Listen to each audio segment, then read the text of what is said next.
Olá, pessoas amadas por mim, começando aqui mais um vídeo desse canal, onde eu tô sempre contando vários casos criminais pra vocês.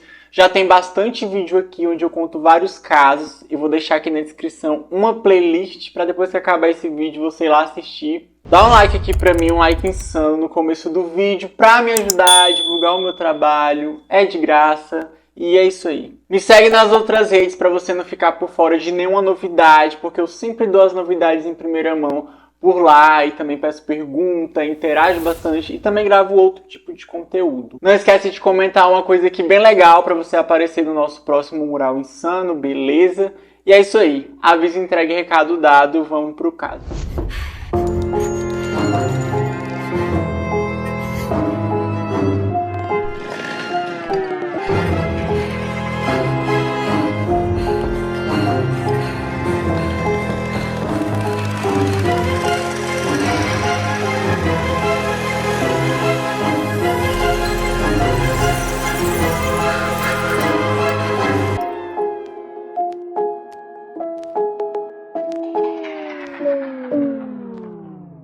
William Kickel, mais conhecido como Bill, era um homem simpático que gostava de fazer amizades. Sua esposa, Faith Kickel, era da mesma forma, mas um pouco mais retraída. Eles eram descritos como um casal amoroso e solidário e os dois eram professores de espanhol. Os dois se casaram, Faith engravidou e no dia 22 de dezembro de 1976 nasceu a primeira filha do casal, chamada Kristen Kickel. Kristen se tornou uma aluna talentosa, assim como seus pais. Ela tinha facilidade em aprender coisas que iam além da sua idade. Era uma garota muito inteligente e seus pais tinham muito orgulho dela. Quando Kristen completou 5 anos de idade, sua mãe engravidou novamente. No dia 30 de agosto de 1982, o segundo filho do casal nasceu. Ele era Kipland Philip Kickel, mais conhecido como Kip. Ele nasceu em Springfield, Oregon, onde a família morava na época. Já o Kip, em questão de estudos, ele era completamente diferente da sua irmã. Ele tinha, na verdade, muita dificuldade em aprender as coisas, a ler, a escrever. Ele tinha uma dificuldade imensa sobre isso. E os pais começaram a ficar muito preocupados. Ele conta também que a irmã dele sempre provocava ele, essa coisa de irmão, porque ela era bem inteligente. E apesar da preocupação dos pais, eles achavam que isso aí era algo temporário, que logo ia passar. Ele era muito novo, eles perceberam isso, ele não tinha nem 4 anos de idade, então era uma diferença notável. Mas eles achavam que era por conta, enfim, dos filhos serem diferentes e uma hora, ele ia se desenvolver. Quando o Kip tinha 4 anos, no ano de 1986, o Bill, que era o pai dele, resolveu que a família ia se mudar para a Espanha. Ele queria tirar 1 ano sabático e eles se mudaram para Sevilha, que ficava no sul da Espanha. Como eles eram fluentes, tanto o Bill como a Faith em espanhol, para eles não apresentaria uma dificuldade tão grande. E aí eles se mudaram para lá e matricularam os filhos na escola. Então a Kristen se destacou muito rápido, ela aprendeu espanhol bem rápido. Então assim, ela conseguiu ser popular na escola, conseguiu se destacar ali nas atividades, o que deixou os pais dela muito orgulhosos. Já era de se esperar, ela era sempre brilhante em tudo que ela fazia. Já o Kip foi colocado em uma turma em que os professores não entendiam inglês, então nem ele e nem os demais alunos entendiam o que o Kip falava, o que o deixou mais isolado e com mais dificuldades nos estudos. O Kip foi se tornando um garoto irritado porque ele não se encaixava de jeito nenhum. Já o restante da família parecia que se encaixava muito bem, eles estavam bem felizes. Os pais tinham conseguido empregos nas escolas, eles falavam a língua como eu falei. E a Kristen também se acostumou, estava se destacando. E o Kip sentia que ele era, assim, o ser mais diferente do universo. Ele não conseguia acompanhar o patamar da sua família. E ele queria a todo custo se parecer com eles. E aí ele começou a ficar mais isolado depois dessa situação, começou a ficar mais triste. E aí, nessa mesma época, ele também começou a sofrer provocações de seus colegas de classe, porque como eles não entendiam o que ele falava, eles achavam motivo para zoar dele, do jeito que ele falava, do seu sotaque. Então, passado 1 ano, no final do ano, a família voltou para Oregon, e aí eles matricularam o Kip numa escola que ficava numa comunidade chamada Walterville, que era cerca de 8 quilômetros longe de Springfield, onde eles moravam. E eles achavam que essa situação do Kip estar estressado, estar triste, isso era por conta deles estarem vivendo num país estranho, né? Para ele, de onde ele não entendia a língua. E eles achavam que ele voltando para Oregon, ele se sentiria melhor e que esse estresse que ele estava passando já ia acabar. Ele estava prestes a entrar na primeira série. E ele ainda continuava com muita dificuldade, ele trocava palavras, trocava letras.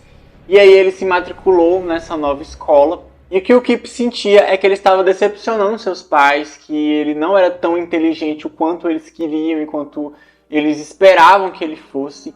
E aí ele tomou a decisão de estudar bastante. Então, à noite, ele passava a noite estudando, horas e horas estudando, para tentar ser uma pessoa mais inteligente, mais esforçada, para dar orgulho para os seus pais. Mesmo assim, ele continuava tendo as suas dificuldades, e aí a família conversou com algumas autoridades ali da escola, e eles chegaram à conclusão que era melhor o Kip repetir a primeira série inteira, porque ele era um aluno de primeira série que não sabia escrever o seu próprio nome. Então, assim, ele tinha realmente dificuldades.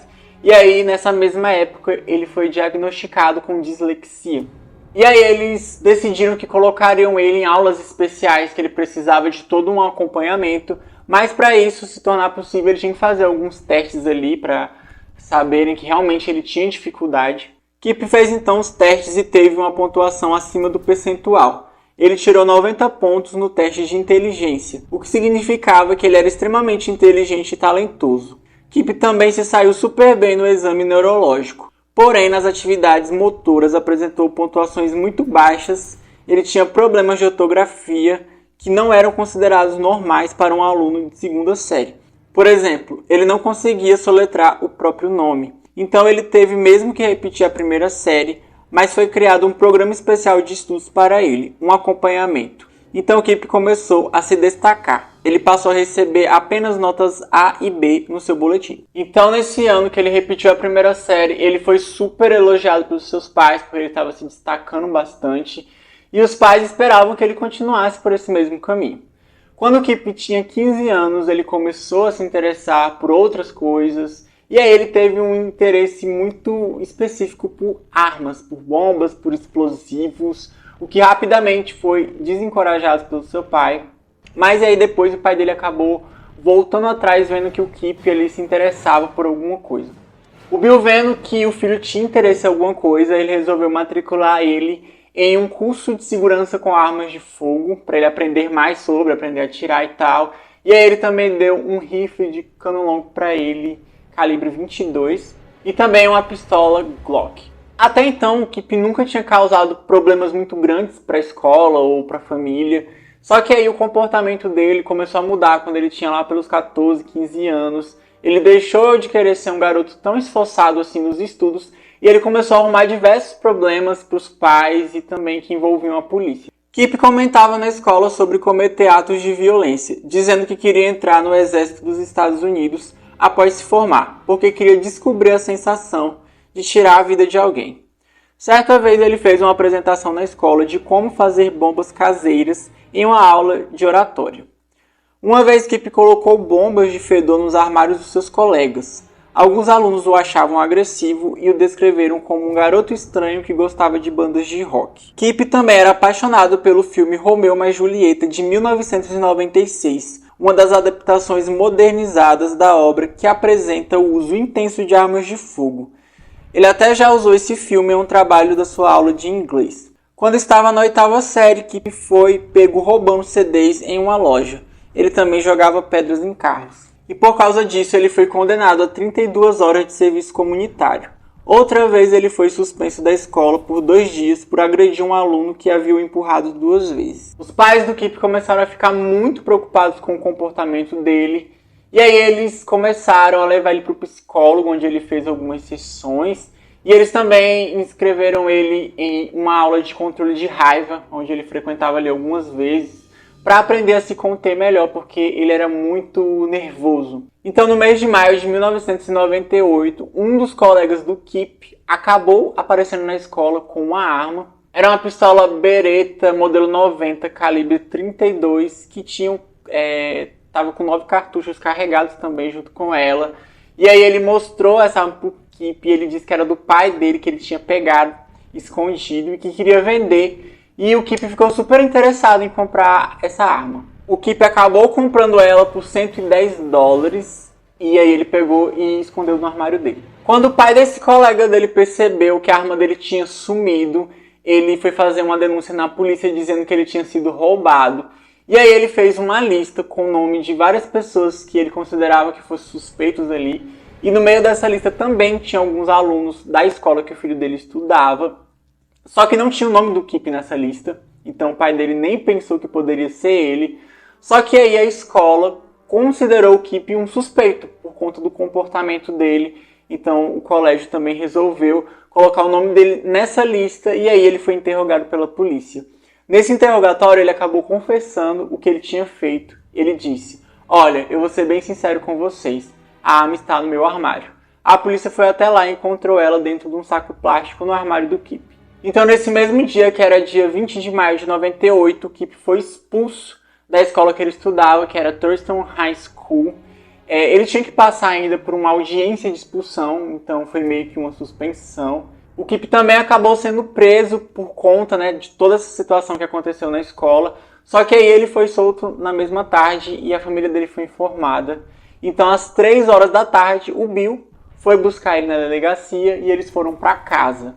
Quando chegaram lá, eles tiveram uma conversa e o Bill disse pro Kip que se ele não melhorasse, ele ia mandar ele para uma escola militar. O Bill também confessou para um amigo dele que ele estava apavorado com essa situação, que ele não sabia mais o que fazer com o Kip para ele melhorar, ele não conseguia ver ali uma solução.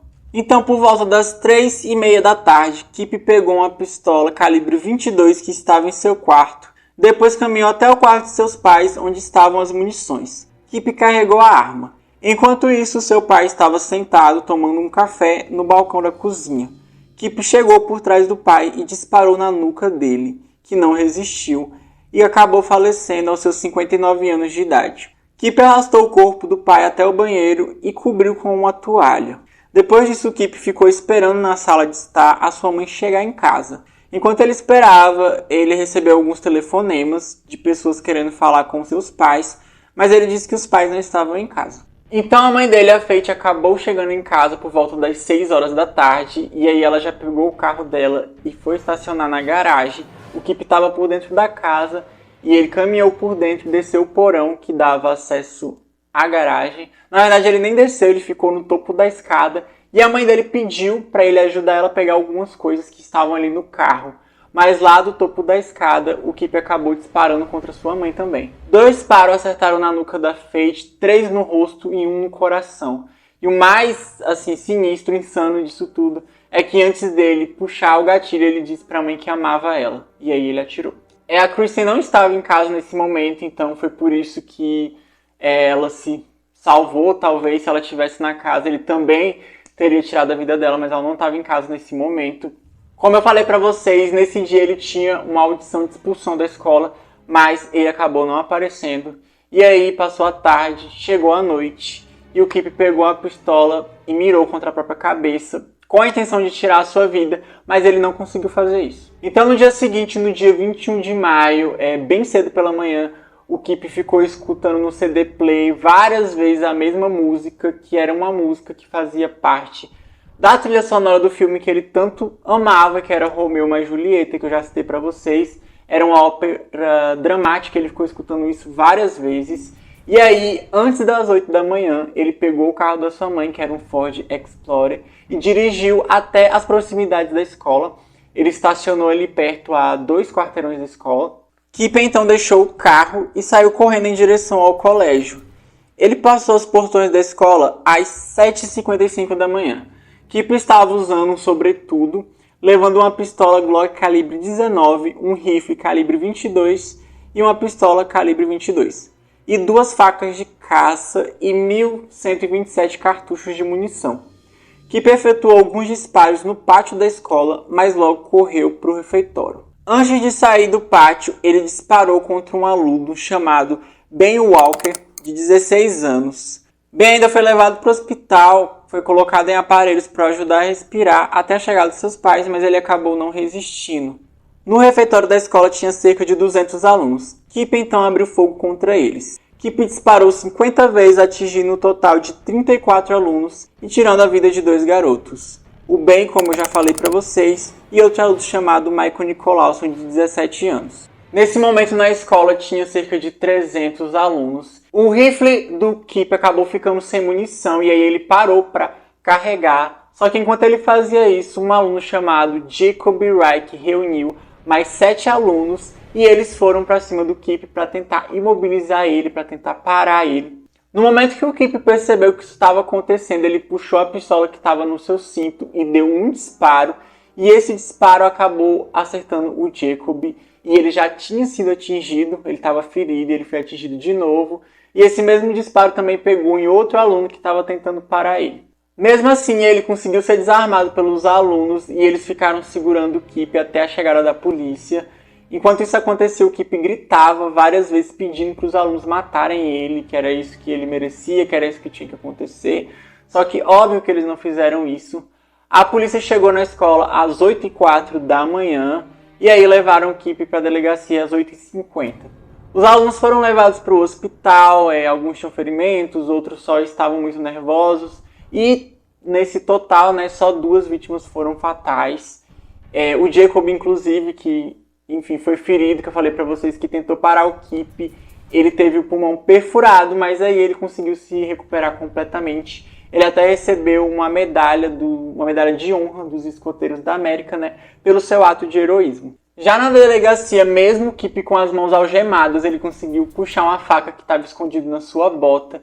E aí ele tentou atacar um dos policiais, só que aí ele foi contido por eles com spray de pimenta.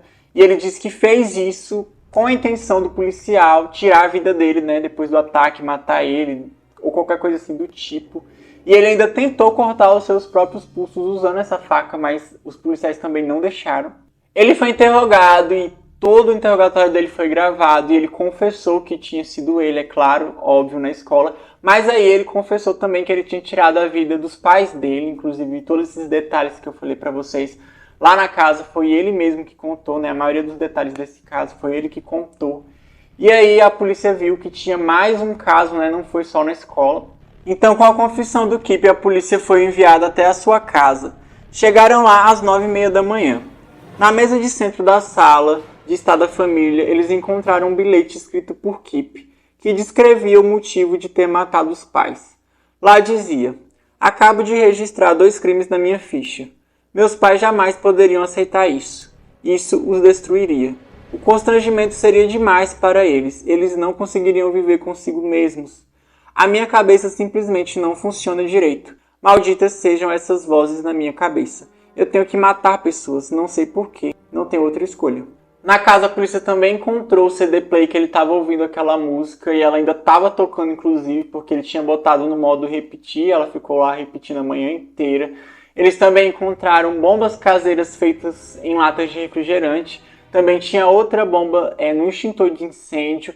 Acharam também uma granada de mão e produtos químicos, elementos químicos que não foram revelados. Eles também encontraram os corpos dos pais do Kip e aí tinha 5 explosivos espalhados pelos corpos, E aí eles evacuaram as 15 casas mais próximas que tinham da casa do Kip para não acontecer nenhuma coisa. Essas bombas falharam, a intenção era elas estourarem quando alguém chegasse perto, mexesse, os policiais no caso, porque o Kip sabia que eles iam até a casa, mas elas falharam e aí a polícia detonou elas. Em 24 de setembro de 1999, 3 dias antes do início da seleção do júri, o Kip se declarou culpado de homicídio e tentativa de homicídio, renunciando à possibilidade de ser absolvido por insanidade. Kip exibia sinais de esquizofrenia paranoica. Mais tarde ele contou aos médicos ter ouvido vozes na sua cabeça desde os 12 anos e que tinha delírios e alucinações. Kip disse que fazia de tudo para esconder isso porque ele não queria ser rotulado de anormal. Kip disse que também achava que o governo tinha implantado um chip na sua cabeça. Kip descreveu 3 vozes na sua cabeça. A voz A, que ordenou que ele cometesse os atos violentos. A voz B, que o insultava sempre. E a voz C, que repetiu que a voz A e B já tinham falado. Jeffrey Hicks, o único psicólogo que tratou de Kip antes do caso, disse que a saúde mental dele era boa. Ele atendeu o Kip por 9 sessões e disse que o Kip tinha uma depressão grave. Então, no dia 11 de novembro de 1999, o Kip foi condenado a mais de 111 anos de prisão, sem possibilidade de liberdade condicional. Na sentença, o Kip pediu desculpas por todo o mal que tinha causado. O que foi descoberto depois é que, tanto na família da mãe como na família do pai, tinha histórico de doenças mentais graves, coisas que eles nunca tinham falado. Eles não falaram isso para os psicólogos, nunca contaram para o Kip que tinha histórico, então o Kip meio que achava que ele era o primeiro da família que tinha algum tipo de doença mental, e não era. Tinham vários casos na família dele espalhados, só que ninguém nunca soube disso até o caso acontecer. Após o ataque, $400 mil foram doados para a escola de diversos lugares do país, e também a escola criou uma bolsa de estudos para homenagear esses alunos, que foi oferecida para os formandos. Em 2003, eles também fizeram um memorial lá na escola, relembrando das vítimas, né, em homenagem para eles. E aí, no dia 11 de julho de 2007, quando o Kip estava prestes a completar 25 anos de idade, ele teve que ser transferido de prisão, porque onde ele estava, a idade máxima para ser preso como menor de idade era 25 anos, e aí o Kip já ia fazer aniversário, e aí ele foi transferido para outra prisão que ficava no Oregon, em Salem. Em junho de 2007, o Kip buscou um novo julgamento, alegando que os seus advogados na época deviam ter apelado para a saúde mental dele, dizendo que eles deviam ter usado a saúde mental dele para dizer que ele era inocente por insanidade. E na época ele era só um adolescente, então ele disse que não sabia o que estava fazendo e que ele não foi representado direito pelos seus advogados. Em agosto de 2007 veio a resposta de um juiz do condado de Marion e ele negou esse novo julgamento para o Kip. O Kip recorreu da decisão, dizendo novamente que ele não tinha sido representado direito e que ele tinha sim problemas mentais, que era isso que ele devia ter falado, mas como ele era só um adolescente, ele foi super influenciado. Em 12 de janeiro de 2012 veio a resposta novamente, e aí o Tribunal de Apelações também concordou com o Tribunal de Primeira Instância em negar um novo julgamento para o Kip. O Kip não desistiu, ele recorreu da sua sentença em tribunais estaduais e federais, e aí no Tribunal Federal ele declarou que a sua confissão de culpa não deveria ter sido levado em consideração, batendo na mesma tecla de novo, dizendo que ele não estava bem da cabeça e que ele era só um adolescente, que alguém deveria ter analisado o caso dele não levado em consideração. Ele também se apoiou muito no fato dele ter confessado o caso sem ele ter passado primeiro por uma avaliação psicológica. Então, assim, eles pegaram a confissão dele, ele confessou tudo, só que eles não fizeram um exame psicológico antes para saber se ele tinha algum problema de saúde mental. Mas como ele já tinha feito, né, um acordo de confessar, isso aí também foi considerado, mas sempre recorre quando pode. Em 2023, o advogado de Kip pediu uma audiência de revisão de assassinato.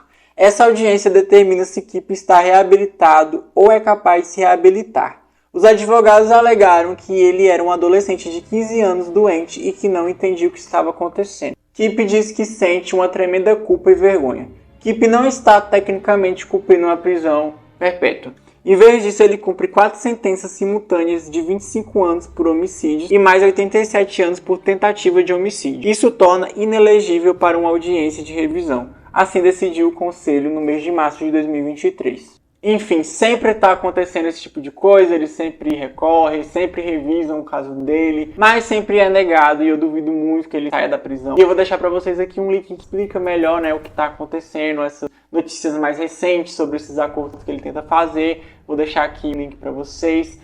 Sobre a irmã do Kip, a Kristen, como eu falei para vocês, eu não contei muito sobre ela aqui nesse caso, mas na época ela não estava em casa, ela estava no Havaí. Eu não consegui encontrar muito bem o que ela estava fazendo lá, se ela estava estudando, mas ela recebeu a notícia do que tinha acontecido por telefonema de amigos, né? Então ela não estava em casa. Tem uma entrevista dela, onde ela já está adulta, contando como foi que aconteceu, como ela recebeu a notícia. Ela dá vários detalhes de como era a relação dela com o Kip, que eu vou deixar aqui também linkado para vocês lá verem. O Kip continua preso na instituição correcional do estado de Oregon, em Salem, e está atualmente com 41 anos de idade. E é isso, esse foi o caso de hoje. Me conta aqui o que você achou, se você já conhecia ou não. Eu espero que vocês tenham gostado desse vídeo. Se gostou, comenta bastante, compartilha. que me ajuda demais, tá bom? E é isso, eu vejo vocês no próximo vídeo. É nóis!